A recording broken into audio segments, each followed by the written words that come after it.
बिस्मिल्लाहिर्रहमानिर्रहीम। खूबसूरती में खलूस होना नामुमकिन है, बदसूरती हमेशा पुरखलूस होती है। कुछ लोग इतने मजहबी होते हैं कि जूता पसंद करने के लिए भी मस्जिद का रुख करते हैं। बेटी पैदा करना कोई नहीं चाहता, लेकिन बिस्तर पर सारे मर्द औरत चाहते हैं। जिस नीयत से तवाइफ बुर्का पहनती है, कुछ मर्द बिल्कुल उस नीयत से दाढ़ी रख लेते हैं। औरत मर्द की मोहब्बत को हमेशा हौस और अपने हौस को हमेशा मोहब्बत समझती है। हर जंगल को खाली नहीं समझना चाहिए, हो सकता है उसमें कोई चीता सो रहा हो। मोहब्बत को कुछ अरसे के बाद टूटी हुई जूती की तरह घसीटना पड़ता है।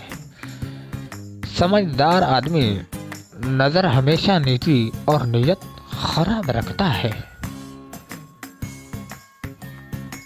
मर्द ने औरत के साथ अभी तक सोना ही सीखा है, जागना नहीं। इसलिए मर्द और औरत का रिश्ता अक्सर उलझन का